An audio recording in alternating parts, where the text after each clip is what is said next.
Well, I was going to here try to clear up something else that I read on the internet. It is Okay. written in several places that the Beach Boys sang harmony on this recording, and you can see that people are arguing back and forth. Like if you go on YouTube and listen to it, there's people Yeah. they go back and forth and they pull out bits of information and stuff from things that you have said in the past. But it was still not clear to me if whether it was the Beach Boys or a group that you had that sounded like the Beach Boys, or if you originally wanted them and it didn't work out. Yeah, that's the case. We called from the studio. We recorded the rock and roll lullaby to Electric Lady in the Village, the Jimi Hendrix studio in the Village in New York City, and we called to the West Coast, and we actually got Brian Wilson on the phone.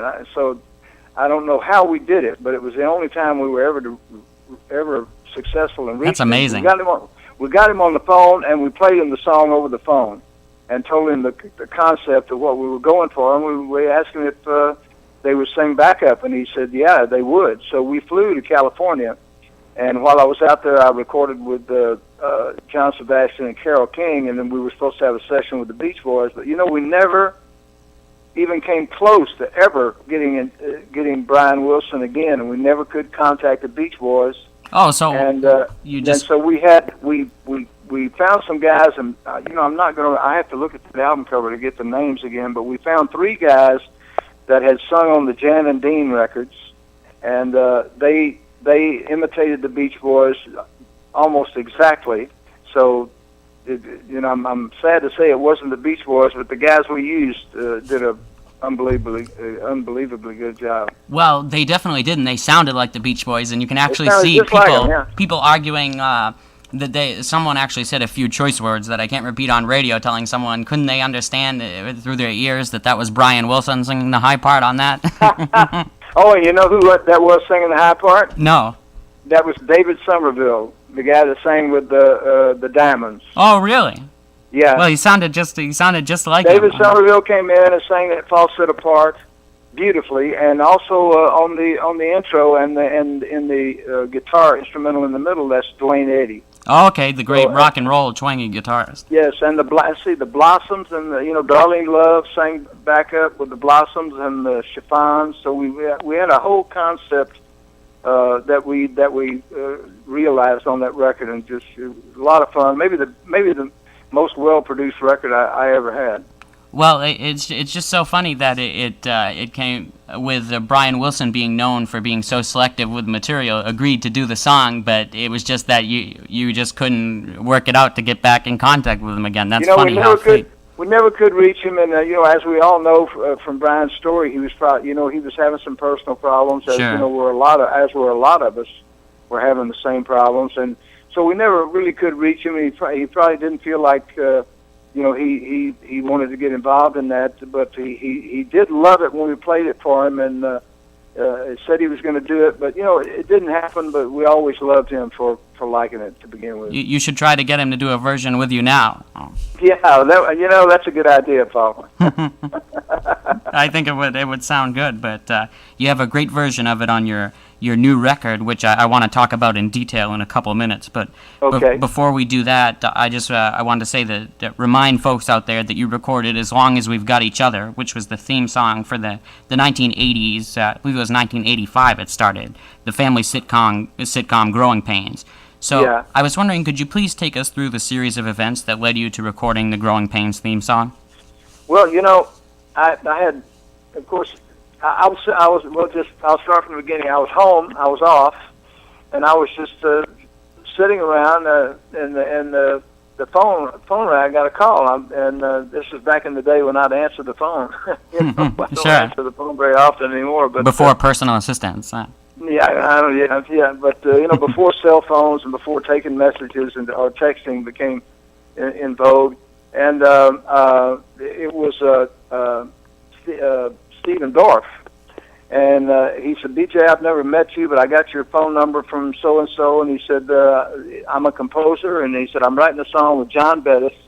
Of course, John is one of the great lyricists of all time, and he said, we're doing a song for a pilot of a TV show, and the song is turning out so much like a B.J. Thomas song. He said that if you'll agree to do it, we'll continue in this vein. But if you don't want to do it, we've got to change it because it sounds so much like you that it's almost like you have to do it or we have to change it.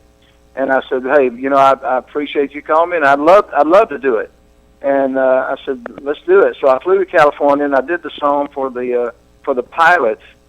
And then I kind of just forgot about it, because there are lots of pilots that you never hear of again. And a few months later, they had the first airing of Growing Pains, and it was the #1 most watched TV show in New York City. And of course, looking back, we all realized it became the #1 sitcom on TV for many years running. So that's how that happened. And we eventually, did a duet with Jennifer Warnes, and then after they got on those theme songs, they like to change them up every few years, and so I did a duet with Jennifer Warnes, and then after a few more years, we got Dusty Springfield to come in and do the duet with me, and that was probably the most commercial sounding version of it, but a great experience. I'm glad I got to do it. Yeah, to be honest, I'm not really. I have a very short version, one that was used at the beginning, not the full-length song that was produced, but I'm not sure who's doing the female vocals on that part. We listened to it earlier, but it probably is not, the version you have is probably not Dusty Springfield, because if it was Dusty Springfield, you know immediately. When she starts singing, you go, "Hey, that's Dusty Springfield." Well, BJ, if you have a second here, I can hopefully Sure. You can hear it, and we'll play Okay. we'll play it through. It's just a minute long, and then you can tell us who, because I'm actually interested to know now, because I know that there were a couple of different special versions of it, so I'm not really sure which. Yeah, me too. My curiosity is up now. So. Okay, so hopefully you can hear this here. Okay, that's Jennifer Warnes, and of course she had the huge hit with Bill Medley out of Dirty Dancing, and she's a great girl, great singer, and that's Jennifer Warnes. That was a great version, but I really was thrilled with the Dusty version. I don't think it was any better than Jennifer, but it was a good one. I have to admit, earlier when I played it, I was getting ready for the interview, I wasn't paying close enough attention, but I didn't think that was Dusty on there on the vocals. No, yeah, you can tell. Yeah. Now, I'm curious, did you actually record a full-length radio version only with Dusty, or did you record it originally with Jennifer, too? Well, the original version was just me for a few years, and then I recorded a version with Jennifer, and we never really thought about, I was with Warner Brothers at the time, we never really thought about putting it out because it was so successful just being played every week on the TV show. But then we did think, we should release it and at least give it a shot. And so we approached Dusty Springfield about it, and she agreed to do it. And so we re-recorded it in California and re-sang it and changed the melody just a little bit with Dusty.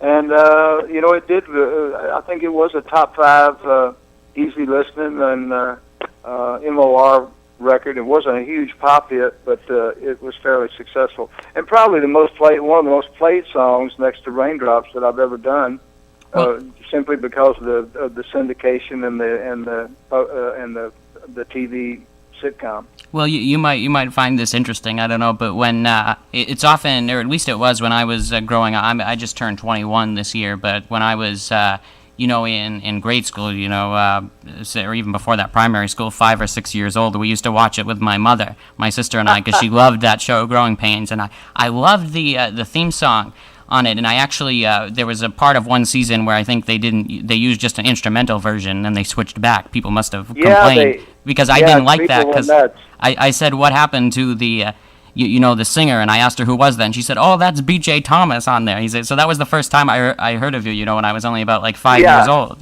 so it's sort of ironic that years later I'm talking to you here on my show. Well, it is, and it was something that was unique to that song was it was almost like Raindrops in a way, in that the young people, almost the younger they were, the better. They loved that song for some reason. Of course, I guess obviously the reason would be the TV show. It was a great TV show, and Leonardo DiCaprio was a character on that show. I mean, that show spawned a lot of great things, and there have been some negative things come out with some of the actors, but on the whole, it was a great experience.